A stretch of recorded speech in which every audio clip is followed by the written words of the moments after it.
Hello friends, good morning. This is Mr. Srinivas.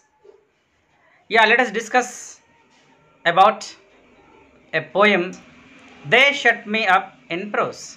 Friends, in the earlier essay, we discussed about the gender bias, gender discrimination, right?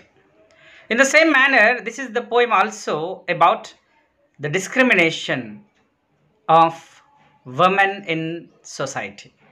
Not only in India, in the world, many countries do the same.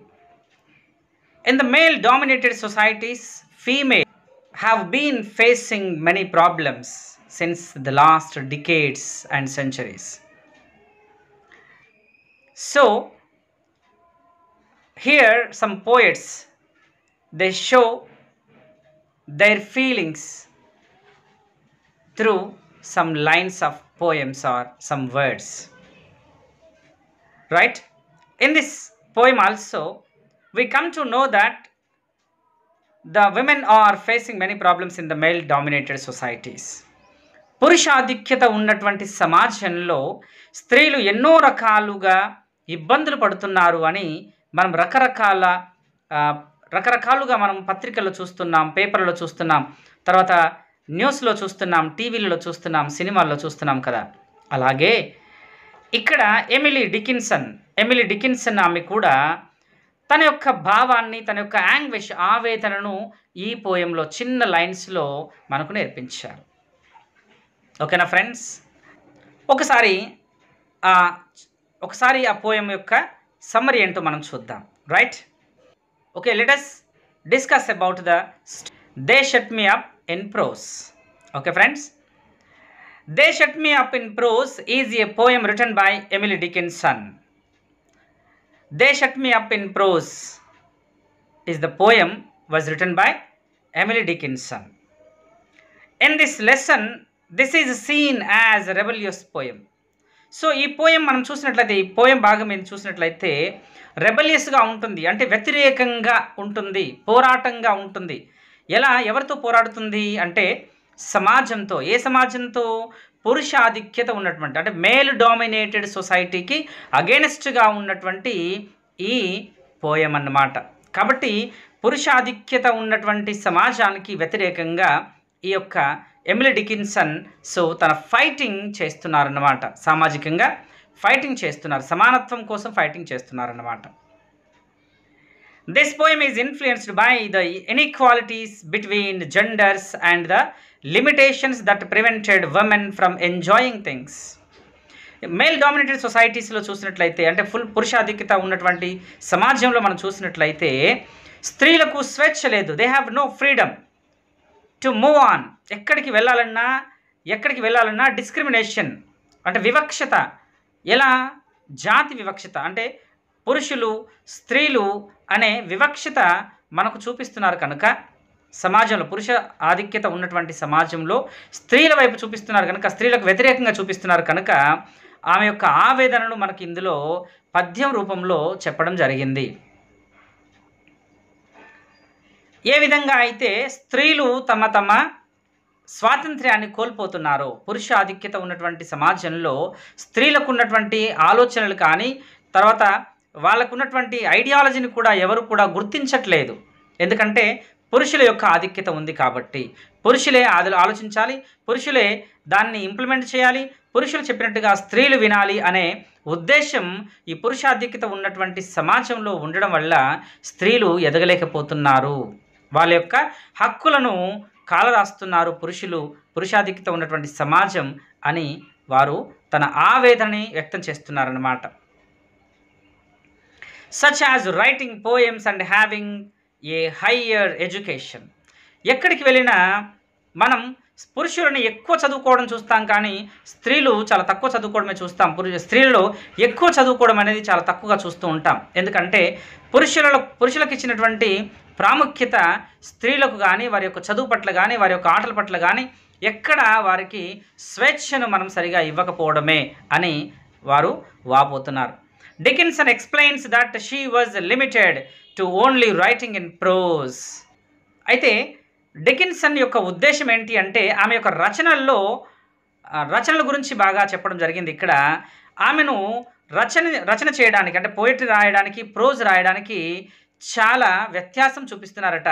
అంటే ఆమెను poems రాయడానికే ఇష్టపడుతున్నారు, కానీ prose రాయకుండా ఆమెను dominate చేస్తున్నారు అని వారి యొక్క ఉద్దేశం. She states that they shut her up from when she was a little girl. ఇక్కడ ఏం చెప్తున్నారంటే ఆమె ఇప్పుడు కాదు, ఆమె తన చిన్నప్పటి నుంచి కూడా, అంటే ఎప్పుడైతే తను చిన్నగా ఉన్నప్పటి నుంచే ఆధిక్యత అనేది, పురుషుల ఆధిక్యత అనేది ఆమె చూశారు అని చెప్తున్నారు. అంటే స్త్రీలు చిన్నప్పటి నుంచే వివక్షకు గురవుతున్నారు అని వారు వాపోతున్నారు. Right. She was put in the closet to keep her still in quiet. ఎక్కడైనా సరే, ఏ ఇంటిలో అయినా, ఏ సమాజంలో అయినా, ఏ కులంలో అయినా, ఏ మతంలో అయినా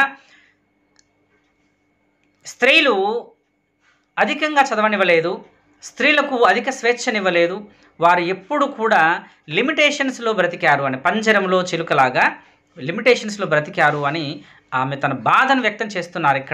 ఎక్కడైనా సరే వారిని ఎక్కువగా మాట్లాడనిచ్చేవాళ్ళు కాదు, కాబట్టి కనీసం వారికి మాట్లాడే ఫ్రీడమ్ కూడా లేకుండా పురుషాధిక్యత వారిని నొక్కేశారు, తొక్కిపట్టారు అని బాధపడుతున్నారు.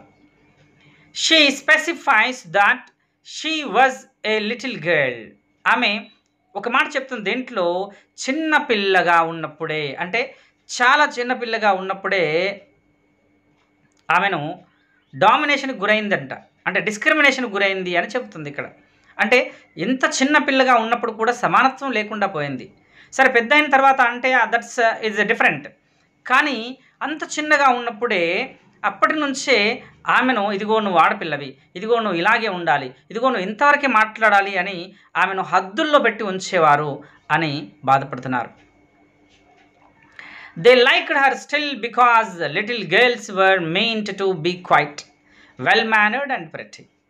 చిన్నప్పటి నుంచే ఆమెను ఎక్కువగా చిన్నపిల్లల్ని మనం ఎక్కువగా ప్రేమిస్తూ ఉంటామని చెప్తున్నారు. ఎందుకంటే ఆడపిల్లలు అనుకోగా ఉంటారు, చెప్పినట్టుగా వింటారు, ఎక్కువగా మాట్లాడరు, చాలా జాగ్రత్తగా ఉంటారు, మంచి వెల్ బిహేవియర్డ్ అండ్ వెల్ మేనర్డ్ అని వారు చెప్తున్నారు. ఎందుకంటే తన యొక్క అనుభవాన్ని ఇక్కడ మనకు చెప్తున్నారు. ఎందుకంటే సమాజంలో పురుషాధిక్యత ఉన్నటువంటి సమాజం అయినప్పటికీ స్త్రీలు చిన్నపిల్లలుగా ఉన్నప్పుడు వారిని ఎక్కువగా మెచ్చుకుంటారట. ఎందుకంటే ఎక్కువ మాట్లాడరు, చెప్పినట్టుగా వింటారు, వారు బయటికి ఎవరిని డామినేట్ చేయరు, ఎవరిని వ్యతిరేకించరు, ఎవరిని చెప్పినా వింటారు అని చెబుతున్నారు. Dickinson says that if they had been able to see inside her mind while she was in there. ఏమంటున్నారంటే స్త్రీలు ఎక్కడ ఉన్నా వారిని అలాగే చూస్తారు కానీ ఎందుకు వారి గురించి ఆలోచించరు, ఎందుకు వారిని అలాగే అణగార్చి ఉంటారు. వారికి ఎంత మంచి ఆలోచన చేయగలిగినప్పటికీ, వారు ఎంత క్యాపబిలిటీ వాళ్ళకు ఉన్నప్పటికీ కూడా మేల్ డామినేట్ చేస్తూ ఉంటారు. వారిని ఎప్పటికి కూడా మాట్లాడినా వారిని ఎక్కువ మాట్లాడరు, లేదా వారు ఏదైనా మాట్లాడినా లక్ష్య పెట్టరు, అంటే లెక్క చేయరు అని వారు వాపోతున్నారు. It would be clear to them that they had not successfully quieted her at all. ఏది ఏమైనప్పటికీ వారు ఎంత తక్కువగా వారిని చూడాలని ప్రయత్నం చేసినప్పటికీ స్త్రీలు అంతకంతకు ఎదుగుతున్నారు తప్ప ఎప్పుడు కూడా తగ్గట్లేదు అని, ఎంత వివక్షకు గురవుతున్నప్పటికీ ఎంతో కొంత వారు ఏదో ఒకటి నేర్చుకొని పురుషుల కంటే కూడా స్త్రీలు కొంతవరకు వారు నెట్టుకు రాగలుగుతున్నారు. వారు చాలా కేర్ఫుల్గా, జాగ్రత్తగా వారు బయటికి రాగలుగుతున్నారు, వాళ్ళ యొక్క టాలెంట్ని కూడా ప్రూవ్ చేసుకోగలుగుతున్నారు అని వారు చెప్తున్నారు. Their attempt to imprison her was as foolish as imprisoning a bird for a reason in the pound.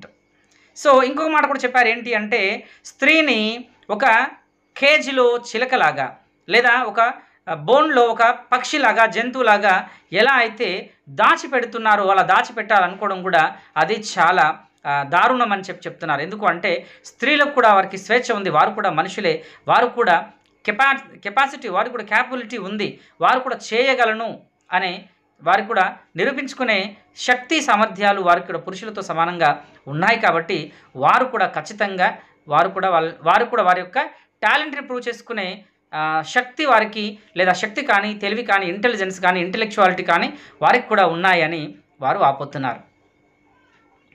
Because A bird can easily escape A pound by flying of. ఒకవేళ ఒక కొలనులో, ఒక పౌండ్లో ఒక కేజీలో ఉన్నటువంటి బర్డ్ని తను రెక్కలతో బయటికి ఎగిరిపోవచ్చు. దాన్ని కొంచెం బయటికి తీసి చూసినట్లయితే ఒక బోన్సాయి చూడండి. బోన్సాయి మొక్క, మనం బోన్సాయి మొక్క అంటే మనం మామూలుగా ఫ్లవర్ వాజ్లో పెడుతున్నట్టు, పూల కుండీలో పెట్టినటువంటి మొక్క ఎదగదు. దాన్ని ఒక్కసారి తీసి మట్టిలో పెట్టినట్లయితే అది చాలా పెద్ద వృక్షం అవుతుంది. అది మనకు తెలిసిన విషయమే. అలాగే ఈ బోన్సాయి లైఫ్ లాగే స్త్రీలను కూడా మనం కూడా కేజీలో పెట్టి చూస్తూ ఉన్నారు. అందుకే ఒక్కసారి కేజీ ఓపెన్ చేసి చూడండి, తను కూడా చాలా హైట్కి ఎగరగలదు అని చెప్తున్నారు ఇక్కడ. As easily as a star flying free in the sky. ఒక నక్షత్రం ఏ విధంగా అయితే ఆకాశంలో ఎగరగలదో, అలాగే స్త్రీ కూడా తనకు కొంత స్వాతంత్రం ఇస్తే తను కూడా అలా ఎగిరి తను హైట్స్కి ఎగిరి చూపిస్తుంది, తన యొక్క కెపాసిటీని తను ప్రూవ్ చేసుకుంటుంది అని వారు వాపోతున్నారు. Like that the speaker can get her self out of their captivity. So ఈ విధంగా డికిన్సన్ ఎమిలీ డికిన్సన్ తన యొక్క కెపాసిటీ, అంటే ఒక స్త్రీ తరపున తను ఒక రిప్రజెంటేటివ్గా మాట్లాడుతున్నారు. ఎంత గర్ల్స్ని మనం కేజీలో పెట్టి ఉంచినట్లయితే వారు అలాగే ఉంటారు, కానీ వారిని ఒక్కసారి వదిలి చూస్తే, వారికి కూడా కొంత స్వాతంత్రం ఇస్తే, వారికి కూడా కొంచెం ఫ్రీడమ్ ఇస్తే వారు కూడా ఎంతో కనిపించని ఎత్తుకి ఎగరగలరు, అంత స్థాయికి వాళ్ళు కూడా ఎదగగలరు అని వారు గట్టిగా వక్కానిస్తున్నారు. This poem's tone is scornful. The bird laughs at its captures means the Dickinson scoffs at them for thinking they could keep her still. ఇక్కడ ఏమని చెప్తున్నారంటే, ఈ యొక్క పోయంలో చూసినట్లయితే అది ఒక స్త్రీ యొక్క గలం, అంటే తన యొక్క ఆవేదనను చాలా గట్టిగా నొక్కి చెప్తున్నటువంటి యొక్క పోయం, తన యొక్క గానంతో లేదా గళంతో ఎత్తిపట్టి తను చక్కగా గట్టిగా వాదించి, లేదంటే గద్దించి, లేదంటే గట్టిగా చెప్తున్నారు. ఏమని అంటే, స్త్రీకి స్వాతంత్రం ఇచ్చి చూడండి, స్త్రీని కూడా సమానంగా చూడండి అని వాపోతున్నారు. ఎందుకంటే స్త్రీ ఎప్పుడైతే ఆమెను ఇంతే అని అనుకుంటారో తను అలాగే ఉంటుంది, కానీ తన యొక్క శక్తిని, సామర్థ్యాన్ని మనం గుర్తించినప్పుడు ఖచ్చితంగా ఆమె కూడా ఎంతో దూరం, ఎంతో హైట్లకు ఎదగగలదు అని నిరూపించుకుంటారు అని చెప్తున్నారు. For the very existence of this poem shows that they have failed writing of this poem is a kind of ironic defence. ఇది ఒక వ్యంగ్యంగా రాసినటువంటి, బాధగా రాసినటువంటి, ఒక సింబాలిక్గా రాసినటువంటి ఒక పోయం. బాధకి లేదంటే ఆవేదనకి ఒక సింబాలిక్గా రాసినటువంటి ఒక పోయం అని చెప్తున్నారు. ఆ స్టైల్లో ఆ పద్యం ఈమె రాశారు, ఎమిలీ డికిన్సన్ రాశారు. They have not shut her up in prose, they have in fact inspired her to right this very poem. అయితే ఈమె ఏమనుకుంటున్నారంటే, నన్ను ప్రోజులో ఆపివేశారు, నేను ప్రోజ్ రాయకుండా చేశారు అని అనుకున్నారు వాళ్ళు, కానీ నేను పోయట్రీ రాయగలుగుతానని వారు అనుకోలేదు, అందుకే నేను ఈ పోయంని రాశాను అని చెప్తున్నారు. అంటే ఒక స్త్రీ ఏదో విధంగా తన యొక్క టాలెంట్ని ప్రూవ్ చేసుకుంటున్నారు. ఏమండి, ఇప్పుడు మనం మామూలుగా స్త్రీని బయటికి సమాజంలో పంపించినప్పుడు పంపించాలి, అసలైతే సమానంగా పంపించలేదనుకోండి, ఇంట్లోనే ఉన్నారు, కానీ ఆ ఇంట్లో ఉన్నప్పటికీ కూడా ఇంట్లోనే ఉండి సంపాదించే స్త్రీలు చాలామంది ఉన్నారండి. ఇంట్లోనే ఉండి పిల్లల్ని గొప్పవాళ్ళను చేసిన తల్లులు ఉన్నారండి. అందుకే స్త్రీలను, వారి యొక్క శక్తిని మనం గమనించాలి. వారికి కూడా ఎంతో కొంత స్వాతంత్రం మనం ఇచ్చినట్లయితే వారు కూడా రెక్కలు విప్పుకొని ఈ ప్రపంచమంతా ఎగురుతారని, ఈ ప్రపంచమంతా ఒక స్థాయికి, ఎవరు ఊహించని స్థాయికి ప్రపంచంలో స్త్రీలు కూడా ఎదగగలరు అని ఎంతోమంది ఒక కల్పనా చావ్లా కానీ, లేకపోతే ఝాన్సీ రాణి కానీ, ఇలా ఇందిరాగాంధీ కానీ, లేదా ఎంతోమంది ఇంకా సావిత్రిబాయి ఫూలే లాంటి వాళ్ళు, ఎంతోమంది స్త్రీలు ఈ సమాజాన్ని కూడా ఉద్ధరించారు. మదర్ తెరిసా లాంటి వాళ్ళు ఉన్నారు. ఎంతోమంది ఈ సమాజాన్ని ఉద్ధరించిన వాళ్ళు ఉన్నారు. కాబట్టి స్త్రీలకు కూడా ఎంతో కొంత స్వాతంత్రాన్ని ఇచ్చి చూడండి అని వారు ఆవేదన వ్యక్తం చేస్తున్నారు ఈ పోయంలో ఎమిలీ డికిన్సన్ గారు. ఓకేనా friends, thank you very much.